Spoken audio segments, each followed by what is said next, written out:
Sir আসসালামু আলাইকুম। ওয়ালাইকুম আসসালাম। স্যার ক্লাস শুরু করার আগে একটা কথা বলতে চাই। হ্যাঁ, বলো। স্যার আমাদের তো কালকে অ্যাকাউন্টিং ক্লাস নেই, ওয়ার্কিং ক্যাপিটাল। তো আমাদের পরশু অ্যাকাউন্টিং এক্সাম আছে আর কি। যদি কালকে অ্যাকাউন্টিং ক্লাস রাখতেন। মানে অ্যাডভান্স অ্যাকাউন্টিং। জি। ঠিক আছে। যেহেতু আমাদের যে চ্যাপ্টার আপনি করাচ্ছেন ওই চ্যাপ্টারই আমাদের এক্সাম, তো ওই চ্যাপ্টারের পার্ট সি তো আমাদের বাকি আছে। তো ওইটা যদি কালকে হয়ে যেত তাহলে পরশুদিন আমরা এক্সাম দিতে পারতাম। আচ্ছা, দাও। আচ্ছা, থ্যাংক ইউ স্যার।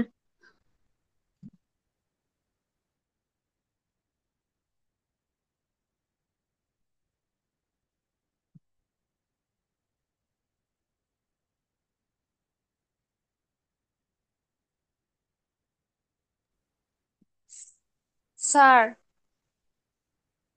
হ্যাঁ, বলো। আপনি যে এসডব্লিউ দিছিলেন ওইখান থেকে তিনটা পারছি, আর বাকিগুলা পারি না। ওগুলা কেমনে করবো বুঝতেছিলাম না। এই যে আমি এখনই জিজ্ঞাসা করছি। আহ আমরা 25 পর্যন্ত অঙ্ক দিয়েছিলাম এবং 19 থেকে, তাই না? জি স্যার। এখন আমাকে বললাম ফার্স্ট কোন অঙ্কটা করতে গিয়ে হয়নি, প্রথম কোন অঙ্কটা হয়নি? স্যার 20 নাম্বারটা 19 নাম্বারটা পারছি স্যার। কিন্তু প্রথমে 20 নাম্বারটাই 20, পারোনি। 21। আচ্ছা, আগে 20 নাম্বারটা জি দেখি। স্যার। 20 নাম্বারটা হয়নি, তাই তো? জি স্যার। জি স্যার। কেউ তোমাদের কারোর কি হয়েছে 20?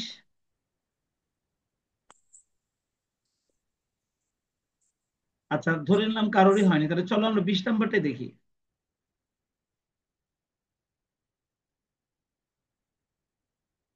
দেখো, আমি কোশ্চেনের সামনে নিয়ে এসেছি। আগে আমরা ইনফরমেশন গুলো একটু পড়ি।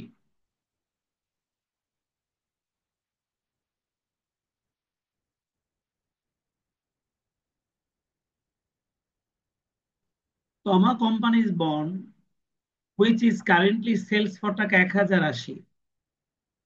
বর্তমানে এই বন্ডগুলো 1080 টাকায় বিক্রি হচ্ছে। Has a 10% coupon interest rate. এই বন্ডের কুপন রেটটা হচ্ছে 10%, এটা দিয়ে সুদ ধরা হয়। আর পার ভ্যালুটা হচ্ছে 1000। দেখো, আমি যে কটা ইনফরমেশন পেলাম পরে যাচ্ছি। তো এর মধ্যে আমাদের ফেস ভ্যালুটা সবার আগে দরকার ছিল। যারা অঙ্কটা করতে পারোনি, আমি ডাটাগুলো লিখতেছি, আমার সঙ্গে সঙ্গে ডাটাগুলো একটু তোলো। Here face value.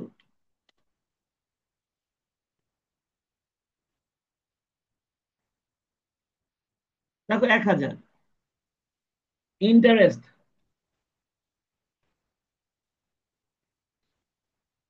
আই সমান সমান। দেখো, আমরা ওই 1000, তোমার 1000 টাকার উপর আমরা 10% রেট ইন্টারেস্টটা ধরবো। দেখেছো?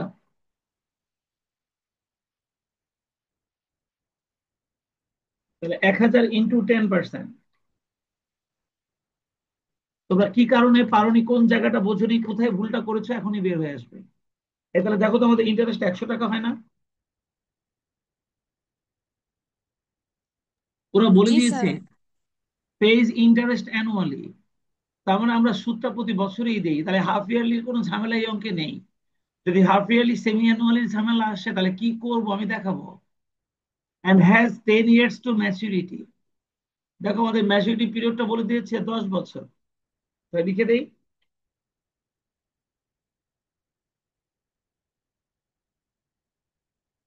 আমরা ম্যাচুরিটি পিরিয়ডটাকে বড় হাতের এন বলি, আর এটা হচ্ছে 10 years। Calculate the approximate yield to maturity.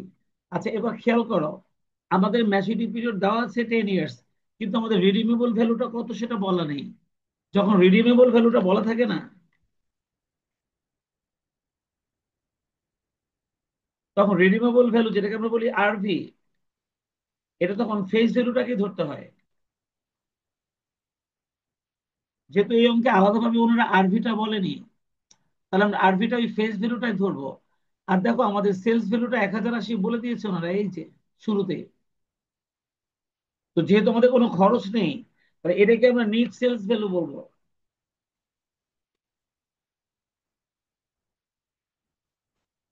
তাহলে নিট সেলস ভ্যালু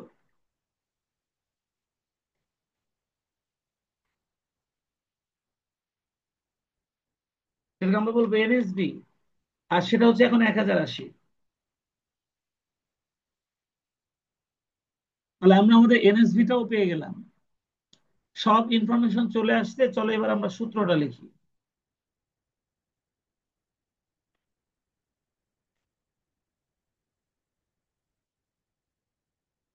ওয়াইটিএম সমান সমান, চলো সূত্রটা লিখি।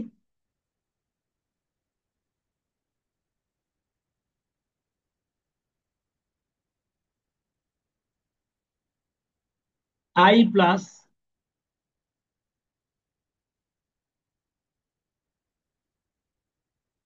RV minus NSV divided by N,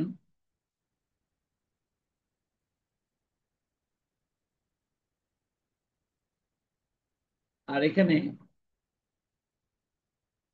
RV plus NSV divided by 2 into 100। এই না আমাদের সূত্র। জি স্যার। মান বসে দাও।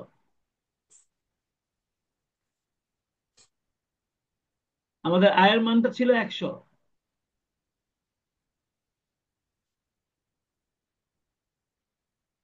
দেখো আমাদের আরভিটা 1000, দেখো আমাদের এনএসভিটা 1080, দেখো আমাদের এনটা 10 বছর, আমাদের আরভিটা 1000, এনএসভিটা 1080 ডিভাইডেড বাই 2।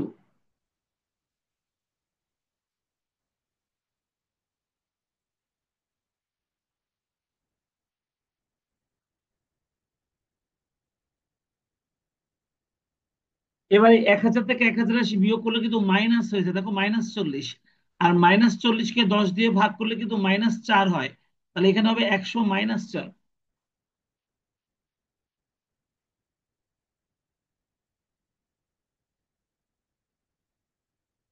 তাহলে এটা হবে 100 -4। আর 1080 আর 1000 যোগ করে 2 দিয়ে ভাগ করলে এটা হবে 1040।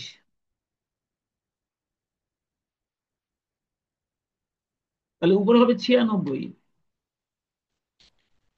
96 ভাগ 1040 ইন্টু 100 কত হয় বলো? 96 ভাগ 1040 ইন্টু 100।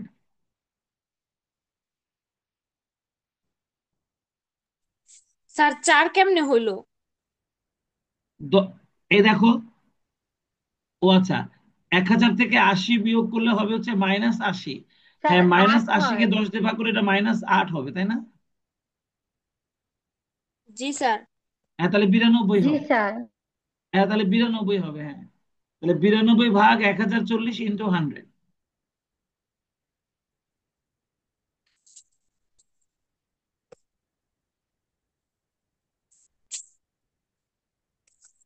স্যার নিচেরটাও 80 হবে। 1080 ভাগ 2, না এটা 1040 হবে।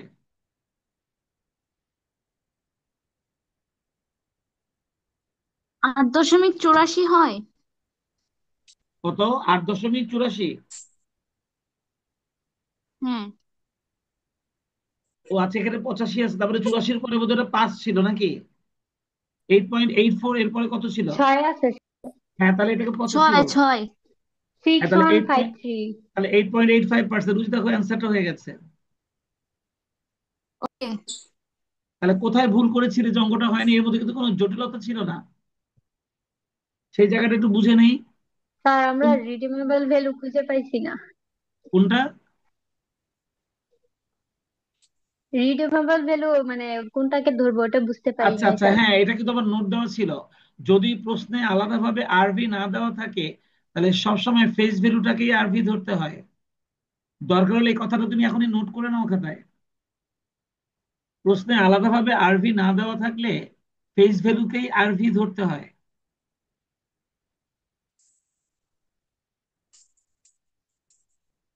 আমরা কি 20 নম্বরটা সবাই বুঝে নিয়েছি? স্যার। চলো 20-এর পরে এবার বলো কোনটা হয়নি।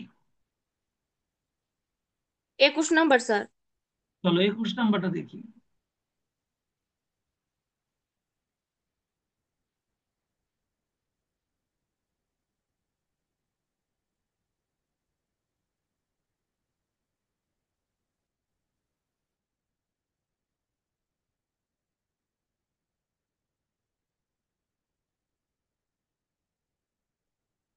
দেখো, calculate YTM for a 10 years zero coupon bond. Zero coupon bond মানে এই বন্ডের কোনো আয় নাই। জিরো কুপন বন্ড মানে এর কোনো আয় নাই, তাই আমরা এই অঙ্কের মধ্যে আই ইউজ করব না। সোল্ড এর টাকা 400, এটা বিক্রয় করি 400 টাকা, কিন্তু একটা জিনিস এই অঙ্কে ঝামেলা আছে, সেটা কি? এটা কোনো ফেস ভ্যালু দেওয়া নেই। যখন কোনো বন্ডের ফেস ভ্যালু থাকে না, যে কোনো একটা ফেস ভ্যালু ধরে অঙ্কটা করা যায়। যে কোনো ফেস ভ্যালু ধরা যায়। অঙ্কের রেজাল্ট ডিফারেন্ট ডিফারেন্ট হবে, কিন্তু অঙ্ক হয়। তাই তোমরা একটা নোট লিখে নাও, যে কোনো অঙ্কে বন্ডের যদি কোনো ফেস ভ্যালু না থাকে, যে কোনো একটা সংখ্যাকে ফেস ভ্যালু অনুমান করে অঙ্ক করা যায়। তো আমাদের এই অঙ্কটার মধ্যে কোনো ফেস ভ্যালু নাই, তাই আমি শুরুতে লিখবো লেট। যেহেতু আমরা বিক্রি করি 400 টাকায়, আমরা এখন 500ও ধরতে পারি, 1000ও ধরতে পারি। দেখো এটার মধ্যে আমাদের এটা কত নম্বর অঙ্ক ছিল? দেখো কোনো অ্যান্সার দেওয়া নাই। অ্যান্সার দেওয়া নাই কেন? কারণ এখানে অ্যান্সারটা ভিন্ন ভিন্ন হতে পারে। তুমি যদি 500 ধরো ফেস ভ্যালু, তাহলে একরকম অ্যান্সার হবে। যদি তুমি 1000 ধরো, তাহলে আরেক রকম অ্যান্সার হবে। তাই এই অঙ্কে কোনো নির্দিষ্ট আনসার নাই। তোমার প্রক্রিয়াটা ঠিক থাকলে তোমার এই অঙ্কটা হবে। তাই জিরো কুপন বন্ডের ক্ষেত্রে মনে রাখতে হবে কোনো আয় থাকবে না। তবে আমাদের এখানে আয় থাকবে না বলে কোনো কুপন ইন্টারেস্ট রেটও নাই। তো এবার আমাদের এখানে সবচেয়ে বড় জিনিস হচ্ছে এর কোনো ফেস ভ্যালু নাই। তাহলে আমরা লিখে দেবো let face value of bond. যেহেতু আমাদের এখানে বিক্রয় করি আমরা 400 টাকায়, আমরা 500 টাকা ধরে নিতে পারি। তুমি 1000 ধরলেও অঙ্ক হবে, কিন্তু রেজাল্ট ডিফারেন্ট হবে, কিন্তু অঙ্ক হবে। যেহেতু এটা জিরো কুপন বন্ড, তাই এটার জন্য কোনো ইন্টারেস্ট হবে না, কিন্তু ম্যাচুরিটি পিরিয়ড হচ্ছে 10 years। লিখে ফেলি, ম্যাচুরিটি পিরিয়ড বড় হাতের এন সমান সমান 10 years।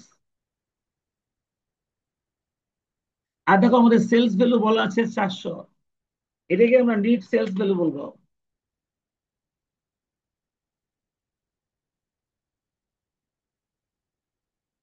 যেটাকে আমরা বলবো এনএসভি। এটাই হবে টাকা 400। আর দেখো আমাদের রিডিমেবল ভ্যালুটা নাই। রিডিমেবল ভ্যালুটা না থাকলে আমরা আমাদের ফেস ভ্যালু যে 500 টাকা ধরেছি, এটাকে আমরা রিডিমেবল ভ্যালু ধরবো। এটা আমি বলেছিলাম একটু আগে। এবার দেখো আমাদের সূত্রটা লিখবো, কিন্তু এখানে এই যে আই যেটা লিখছি, আমি এখন সূত্রের মধ্যে ইচ্ছা করলে আইটা নাও দিতে পারি। আর যদি তুমি সূত্রে আই দাও বা, তাহলে এর মানটা ধরবা 0। যদি তুমি ওয়াইটিএম লিখতে গিয়ে সূত্রের মধ্যে আই দাও বা দাও, এ তো জিরো কুপন বন্ড, তাই আয়ের মানটা হবে 0। এবার আসো, এটার আর ভিটা কত ধরেছি আমরা? 500।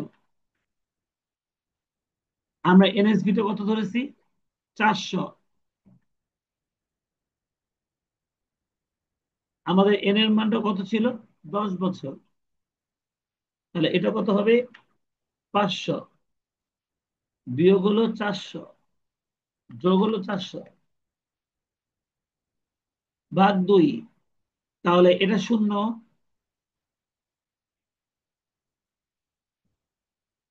500 থেকে 400 বিয়োগ করলে হবে 100।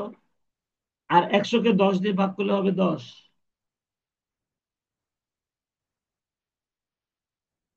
আর 500 যোগ 400 ভাগ 2, এটা হবে 450।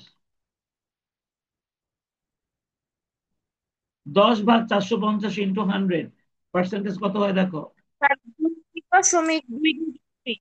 কত বলো? 2.2222। 2.22%। এই যে হয়ে গেল। তাহলে এই অঙ্কটা করার প্রসেসটা ঠিক আছে কিনা খালি সেটা দেখবে। হ্যাঁ, আমি যদি এখন এটা 1000 ধরতাম, তাহলে আমার আরভিটাও 1000 হতো, তখন আমাদের রেটটা একটু বেশি হতো।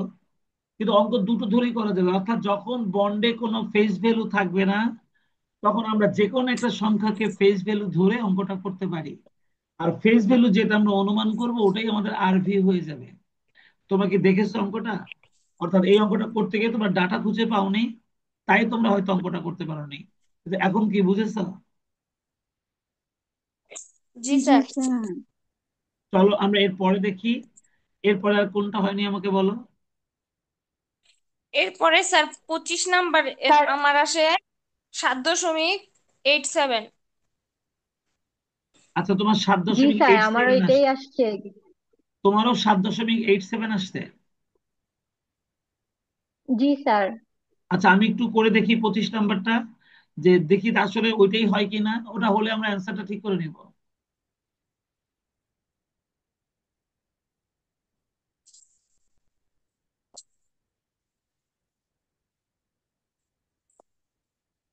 চলো আমরা এই অঙ্কটার ডাটাগুলো একটু তুলে নিই। এখানে বলছে 7%, এটা এই 7% দিয়ে আমরা ইন্টারেস্টটা ধরবো। 12 ইয়ার্স, এটা হচ্ছে আমাদের ম্যাচুরিটি পিরিয়ড। বন্ড অফ টাকা 5000, এটা হচ্ছে আমাদের ফেস ভ্যালু। তাহলে ফেস ভ্যালু অফ বন্ড হচ্ছে 5000। এবার আমরা ইন্টারেস্টটা ধরবো 5000-এর উপরে 7%। চলো ধরি।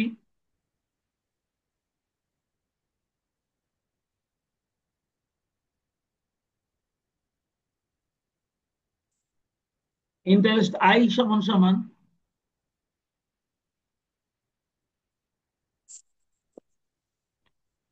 5000 ইন্টু 7%। এই কত আসে? 350।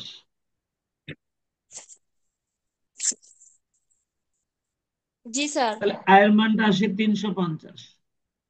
এবার বলছে has been issued at the rate of 5% discount. তার মানে আমরা এটাকে সেল করি 5% ডিসকাউন্টে। তো তার মানে আমাদের সেলস ভ্যালু হবে,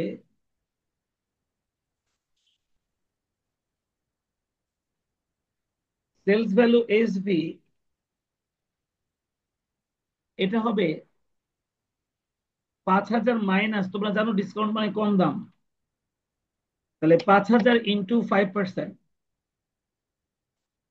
তাহলে দেখো তো, 5000 থেকে 5000-এর 5% 250 বাদ দিলে 4750 টাকা সাতশো হয় না? পঞ্চাশ জি স্যার। আচ্ছা, এন্ড রিডিমড, এবং আমরা এটা পরিশোধ করব 3% প্রিমিয়ামে। তাহলে আমরা রিডিমেবল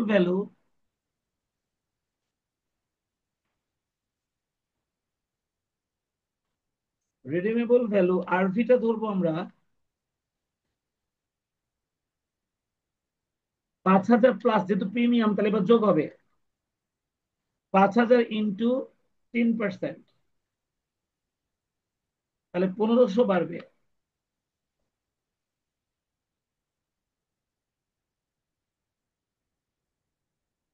তাহলে হবে 5000, 5000 3% মানে 150 বাড়বে না? জি স্যার। তাহলে হবে 5150।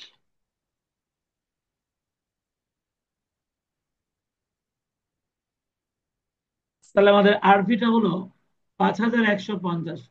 Flotation cost 1% of face value. আমি বলেছিলাম ফ্লোটেশন কস্ট কিছু কিছু না বলে সবসময় সেলস ভ্যালুর উপর ধরতে হয়, কিন্তু ওনারা বলে দিয়েছে এটা ফেস ভ্যালুর উপর ধরো। তাহলে আমরাও ফ্লোটেশন কস্টটা ফেস ভ্যালুর উপরই ধরবো। ফেস ভ্যালুটা 5000। তাহলে চলো লিখে ফেলি ফ্লোটেশন কস্ট।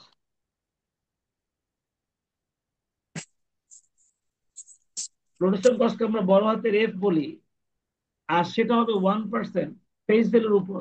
তাহলে 5,000-এর 1%, তাহলে 5,000-এর 1% হলে 50 টাকা হবে না? জি স্যার। তাহলে আমরা এখন নিট সেলস ভ্যালু,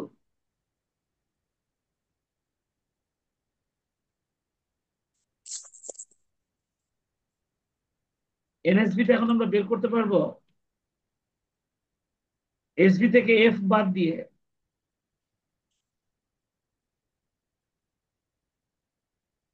আমাদের এসবি টা ছিল কত? চার হাজার চার সাতশো হাজার পঞ্চাশ সাতশো আর এখান থেকে প্রোডাকশন কস্ট ছিল কত? 50 টাকা। 50 টাকা। তাহলে আমাদের এনএসবি টা হবে 4,700। তোমরা ডাটাগুলো ঠিক ঠিক লিখেছো কিনা খালি সেটা দেখো। তাহলে আমাদের এনএসবি টা ছিল 4,700। আর কোনো কিছু বলেনি, এবার আমাদের ওয়াইটিএম বের করতে হবে। আচ্ছা তোমরা দেখো তো, আমি যে ডাটাগুলো তুলেছিল ম্যাচুরিটি পিরিয়ড ছিল কত? 12 ইয়ার্স। 12। তাহলে ম্যাচুরিটি পিরিয়ড এন সমান সমান ছিল 12 ইয়ার্স। তাহলে আমাদের আর লাগবে না ইনফরমেশন, আমরা সব ইনফরমেশন নিয়েছি। তোমরা দেখো তো, আমি যে ইনফরমেশন গুলো বের করেছি তোমরাও ঠিক এগুলোই বের করেছো কিনা? জি স্যার। সবার এটাই এত আসছে ডাটা। এবার আমরা সূত্রটা লিখে দিলাম, সেম সূত্রটা, এখানে অন্য কোনো ঝামেলা নেই। দেখি আমাদের ক্যালকুলেশন করে রেজাল্টটা কত আসে। আমাদের আয় হবে হলো 350, আমাদের আরবি 5,150, আমাদের এনএসবি 4,700,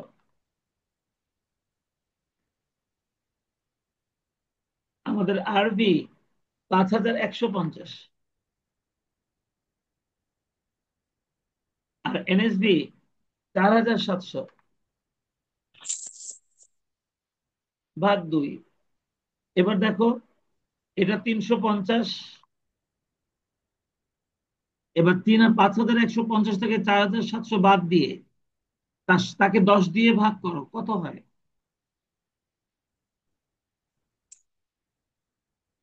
4.5 হয়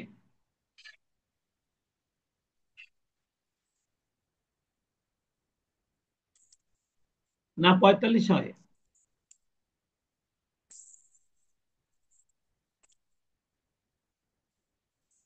37 45 দশমিক পাঁচ কত হয়?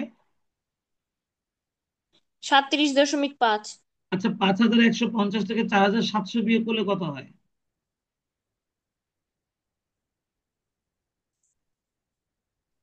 আচ্ছা, এই এখানে নিচে 12 হওয়ার কথা না, 10? 10 দিলাম কেন? ও আচ্ছা, হ্যাঁ ম্যাচুরিটি পিরিয়ডটা আমাদের 12, ম্যাচুরিটি তাই না? ম্যাচুরিটি পিরিয়ড তো 12, 12 হ্যাঁ তাহলে হ্যাঁ, ম্যাচুরিটি 12 পিরিয়ডটা 12। হবে। হ্যাঁ, এটা 12 হবে। হ্যাঁ, তাহলে কত হয় দেখো তো, 5,150 বিয়োগ 4,700 ভাগ 12।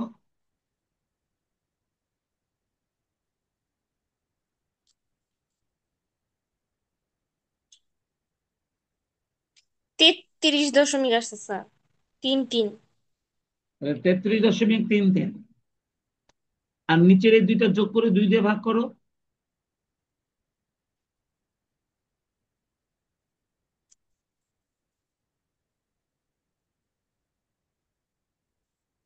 না স্যার, 33 না, 37ই আসে। 37.33। 37.5। 37.5 আসছে। 37.5। জি স্যার।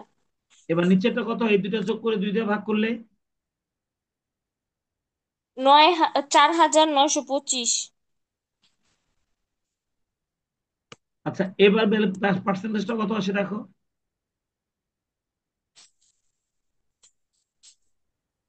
7.87 আসে স্যার।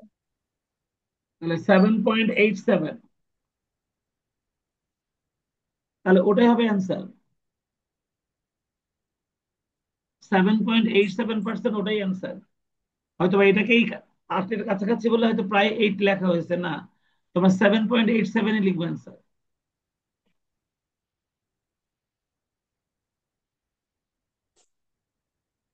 তাহলে এখানে আমরা 7.87-ই লিখবো অ্যান্সার। তোমাদেরটা ঠিক আছে? আমাদেরটা ঠিক আছে, পারছো তাহলে অঙ্কটা। আচ্ছা, আর কোনটা হয় নাই বলো?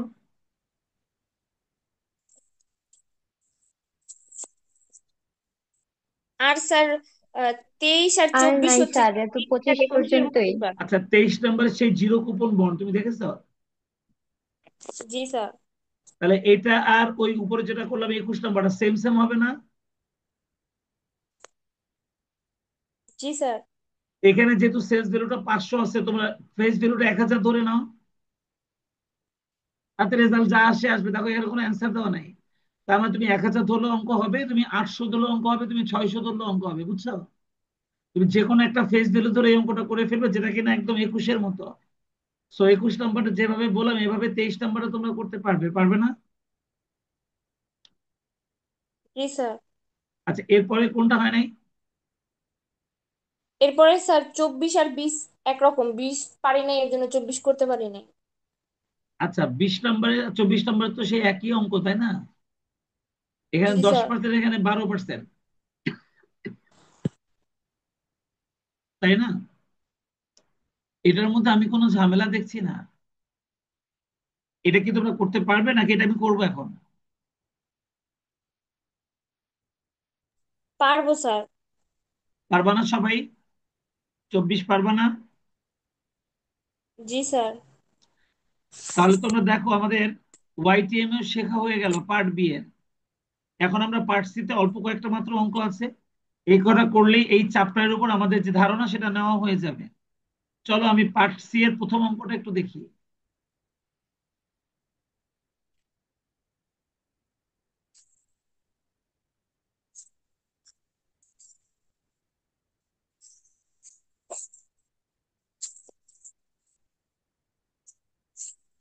আগে প্রশ্নটা একটু পড়ি, তোমরা দেখো এটা পার্ট সি স্ট্যান্ডার্ড একটা অঙ্ক। Calculate price of 10% coupon bond. Price মানে হচ্ছে ভ্যালু, প্রাইস মানে হচ্ছে প্রেজেন্ট ভ্যালু। তার মানে আমাদের বন্ডের প্রেজেন্ট ভ্যালু বের করতে বলছে। 10% কুপন বন্ড, এই 10%টা হচ্ছে আমাদের কুপন ইন্টারেস্ট রেট, এটাতে আমরা সুদ ধরবো। 8 years টু ম্যাচুরিটি, এটা ম্যাচুরিটি পিরিয়ড দেওয়া আছে 8 years, অর্থাৎ এটা হচ্ছে redeemable bond. Given approximate discounting rate 12%, এটা হচ্ছে রিকোয়ার্ড রেট অফ রিটার্ন। 12% ওনারা বলে দিয়েছে। Using both annual and semi annual discounting. তার মানে তোমাকে অঙ্কটা একবার অ্যানুয়াল ধরে করতে হবে, একবার সেমি অ্যানুয়াল ধরে করতে হবে। কিন্তু তোমরা খেয়াল করে দেখো এই অঙ্কটার মধ্যে কোথাও না ফেস ভ্যালুটা নাই। আর ফেস ভ্যালু আমরা যেটা ধরি ওটাকে আমরা রিডিমেবল ভ্যালুও ধরি। তাই দেখো আমাদের এই অঙ্কটার মধ্যে একটা হেল্প লাইনে লিখে দেওয়া হয়েছে, let face value and redeemable value সমান সমান টাকা 1000। মানে আমি বলেছি যে এখানে যে অ্যান্সারটা আছে, যদি তুমি এই অ্যান্সারটা পেতে চাও, তাহলে তুমি তোমার ফেস ভ্যালু এবং রিডিমেবল ভ্যালুকে 1000 টাকা ধরে নাও। কারণ এই অঙ্কটার মধ্যে কোনো ফেস ভ্যালু দেয়া ছিল না। যখন প্রশ্নে বন্ডের কোনো ফেস ভ্যালু থাকে না, তখন ওই অঙ্কটা যদি তুমি করতে চাও, তোমাকে ফেস ভ্যালুটা অনুমান করে নিয়ে করতে হবে। আর আমরা জানি ফেস ভ্যালু যা হয় তার রিডিমেবল ভ্যালুটাও তাই হয়। তবে অঙ্কটা করতে হবে আমাদের দুবার, একবার অ্যানুয়াল ডিসকাউন্টিং ধরে করতে হবে, একবার সেমি অ্যানুয়াল ডিসকাউন্টিং ধরে করতে হবে। অঙ্কটা দুবার করতে হবে, এই জন্য অ্যান্সার এখানে দুইটা দেওয়া আছে। তো এখন যদি আমরা এই অঙ্কটা করতে যাই, তাহলে আগে আমরা ডাটাগুলো একটু সুন্দর করে খাতায় তুলি। দেখো আমি অঙ্কটা করতে গিয়ে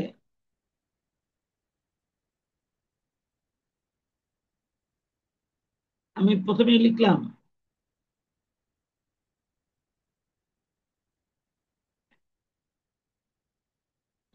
অ্যানুয়াল ডিসকাউন্টিং, তার মানে আমরা অ্যানুয়াল ডিসকাউন্টিং ধরে অঙ্কটা প্রথমে করছি, তারপর আমরা সেমি অ্যানুয়াল ডিসকাউন্টিং ধরে করব। তো অ্যানুয়াল ডিসকাউন্টিং দিয়ে যদি করি, তাহলে আমরা আমাদের ফেস ভ্যালু এবং রিডিমেবল ভ্যালু, শুরুতেই আমাদেরকে এই ফেস ভ্যালু এবং রিডিমেবল ভ্যালুটাকে অনুমান করে নিতে হবে। Let face value and redeemable value একসাথে ধরে ফেলে।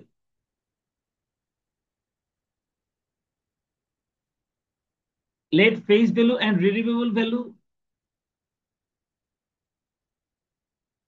অফ বন্ড টাকা 1000। মানে ওনারা যে অ্যান্সারটা এখানে দিয়ে দিয়েছে, এই অ্যান্সারটা পেতে হলে তোমাকে ফেস ভ্যালুকে 1000 টাকাই ধরতে হবে, তাই আমরা 1000ই ধরেছি। এবার আমরা ধরবো ইন্টারেস্ট। ইন্টারেস্ট আই সমান সমান এই 1000-এর উপর তোমার ইন্টারেস্ট রেটটা ছিল 10%, ওই তাকে উপরে বলে দিয়েছে, তাহলে ইন্টারেস্টটা ধরো 10%। এই তাহলে আমাদের অ্যামাউন্ট আসবে 100। তাহলে ইন্টারেস্ট আমরা পেলাম 100। এবার দেখো আমাদের ম্যাচুরিটি পিরিয়ড। ম্যাচুরিটি পিরিয়ডটা আমাদেরকে বলে দিয়েছে, আর রিডিমেবল ভ্যালুটাও আমরা ওই 1000 ধরে ফেলছি, তো এটাও ধরতে হবে না। ফ্লোটেশন কস্ট আমাদের এই অঙ্কে নেই। ওয়াইটিএম করতে গিয়ে এগুলো লাগে। ম্যাচুরিটি পিরিয়ড সেটা দেওয়া আছে 8 ইয়ার্স। তবে বন্ড ভ্যালুয়েশনের সময় আমরা ম্যাচুরিটি পিরিয়ডটাকে ছোট হাতের এন বলি, ওয়াইটিএম এর সাথে বড় বড় হাতের এন বলি। আর আমাদের এখানে রিকোয়ার্ড রেট অফ রিটার্ন আর এর মানটা আছে 12%।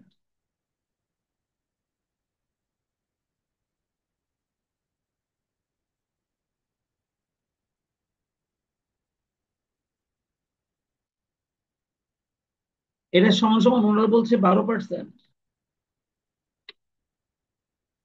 আর 0.12। এবার তোমাকে ভ্যালু অফ বন্ড বের করতে বলছে।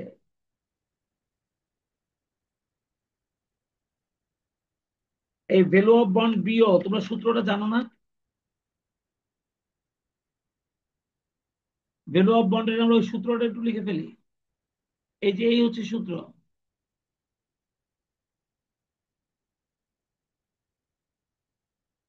চলো আমরা ভ্যালু অফ বন্ড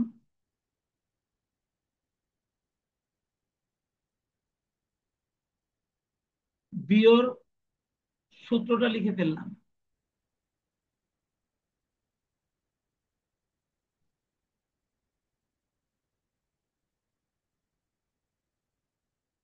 এটার মধ্যে রেজাল্ট বসায় দাও। বসায় ক্যালকুলেশন করো।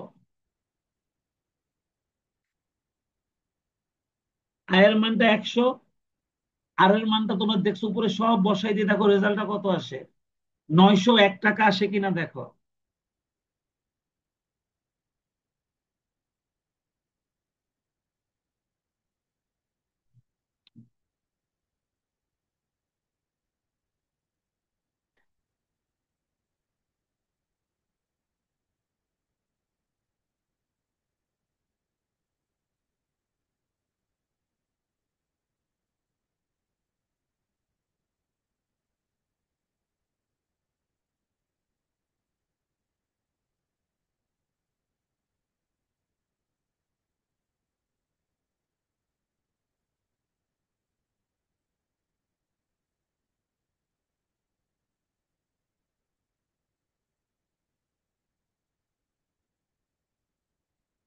সুকন্যা ক্যালকুলেশন করছো তোমরা? জি স্যার। আচ্ছা করো।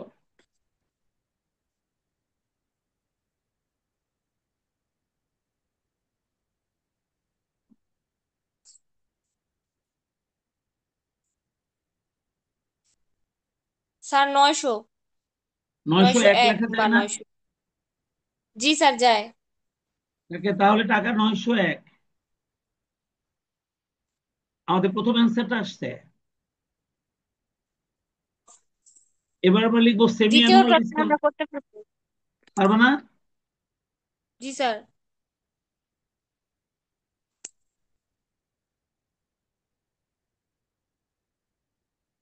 আচ্ছা, সেমি অ্যানুয়াল ডিসকাউন্টিং এর ক্ষেত্রে তোমাদের যে ভুলটা এর আগের দিন তোমরা করেছিলে সেটা হচ্ছে কি, সেমি অ্যানুয়াল ডিসকাউন্টিং এর ক্ষেত্রে আমাদের ডাটার মধ্যে একটা এম সমান সমান 2 আসবে না বলো তো?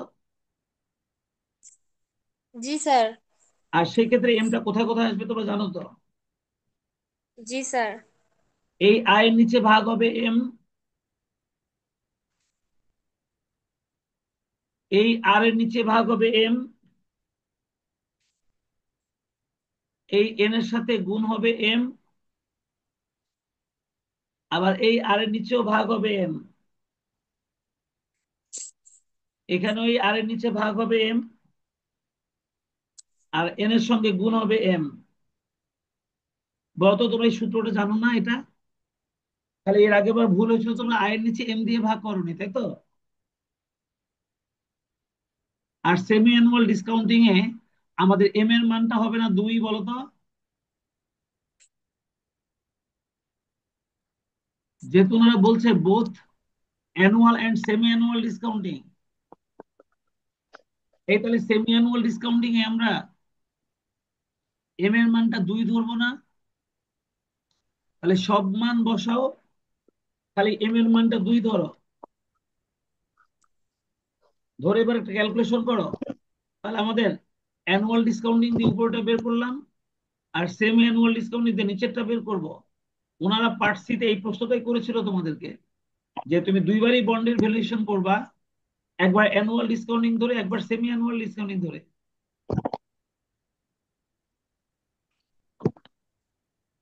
ঠিক একই রকম ক্যালকুলেশন করবা, খালি আমাদের সূত্রের মধ্যে এই পরিবর্তনটা আসবে, আর এর সঙ্গে এম ভাগ হবে, এন এর সাথে গুণ হবে, আবার আয়ের সঙ্গেও এম ভাগ হবে।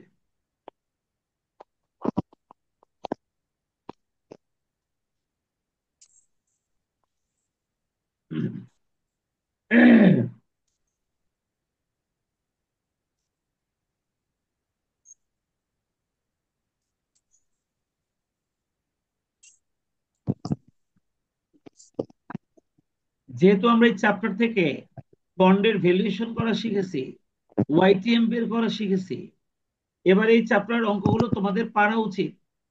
হয়তোবা পার্ট সি তে ওনারা কাজ দিবে একটু বাড়ায়, কিন্তু অঙ্ক কিন্তু সেই আগের মতোই, খেয়াল করে দেখো।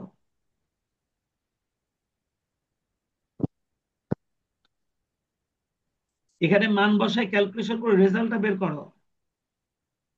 স্যার 899। তাহলে দেখো আমাদের অ্যান্সারটা এসছে 899 টাকা। দশমিকের পরে আমরা যেভাবে সংখ্যাগুলো ধরে ক্যালকুলেশন গুলো করি, দেখো এখানে ওই যে 899 টাকাই আসছে। দেখবো যে তোমাদের সব অ্যান্সার গুলো হয়েছে। আচ্ছা, বাকিদের কি আসছে 899?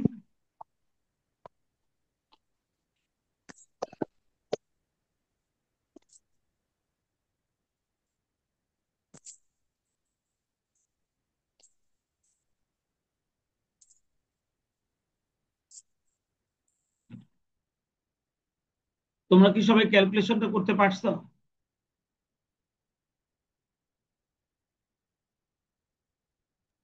জি স্যার। 899 এসছে? জি স্যার। তাহলে আমরা যে জিনিসগুলো শিখলাম এই চ্যাপ্টার থেকে, বন্ডের ভ্যালুয়েশন করা, ওয়াইটিএম বের করা, এই জ্ঞানটা মাথায় নিয়ে তোমরা কে কতটুকু নিজে নিজে অঙ্ক করতে পারো একটু যাচাই করতে হবে আমাদেরকে। কারণ আমি আগেই বলেছি, প্রশ্নে কমন আসবে এই আশা করবে না। যদি কমন আসে সেটা ভালো, কিন্তু নিজে নিজে প্রশ্নগুলো বুঝে অ্যান্সার করার মতন যদি শক্তি অর্জন করতে চাও, তাহলে চেষ্টা করবো যতদূর সম্ভব বেসিকটা শেখার পর অঙ্কগুলো নিজে নিজে করার। দেখো আমি এখানে মাত্র 7টা না 8টা অঙ্ক দিয়েছি, 9টা। আমি মাত্র 9টা অঙ্ক দিয়েছি। এই 9টার মধ্যে ম্যাক্সিমাম অঙ্ক তোমরা করে ফেলতে পারবে, বাট আমি একবারে বেশি দিব না।